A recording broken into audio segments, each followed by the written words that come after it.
So today's reading from Acts chapter 4, verses 32 to 37. All the believers were one in heart and mind. No one claimed that any of his possessions were his own, but they shared everything they had.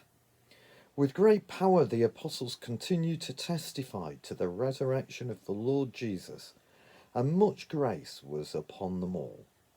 There were no needy persons among them.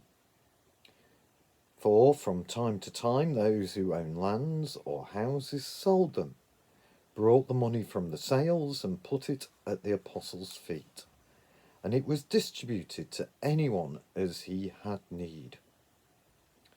Joseph, a Levite from Cyprus, whom the apostles called Barnabas, which means son of encouragement, sold a field he owned and brought the money and put it at the apostles' feet.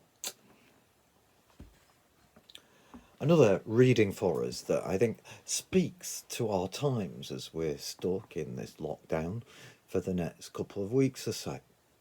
As a church leadership, we're wondering what sort of church is going to emerge afterwards. Particularly wondering, what state will the finances be in? You'll remember that Peter and John, they've healed the lame man. Then they're arrested for preaching about the power of Jesus and that the only way to heaven is through Jesus. After their release, they went back to the fellowship where they had a prayer meeting asking for courage to continue in ministry. We now get a picture of that early church. Now, remember, these people are under threat. They were liable to be arrested, imprisoned, tortured perhaps, and even put to death. But they don't allow their external circumstances to prevent their generous giving and loving care to one another. The Sanhedrin had tried to use fear and intimidation against them, but the church responds with boldness and love, the needs of all being taken into account. Now, why did they have this attitude? Well, they had the love of God in their hearts. They knew they had been forgiven, they had been set free from their past, and they had hope for the future because of Jesus. You know what? The same's true for us. We've been set free from our past, can have hope for our future. So when Peter and John had returned, they prayed. They'd had a prayer meeting. They thanked God for his sovereign control of events. And they're not asking for threats to be removed, but asking for courage to face those threats. Then we read it in verse 33. They allowed the apostles to do their ministry. They allowed the apostles to testify to the Lord Jesus, whilst we'll see later, the others looked after the practical affairs of the fellowship, the church.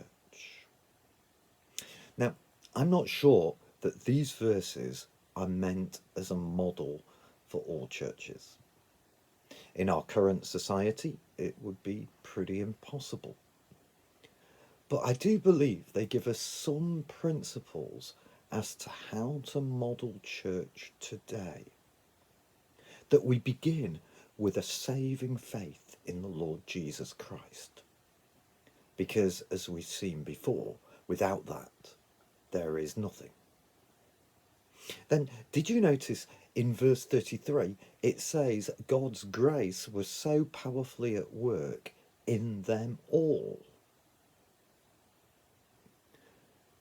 So we need to be a fellowship that meets together, not to play bingo, but to pray first and foremost.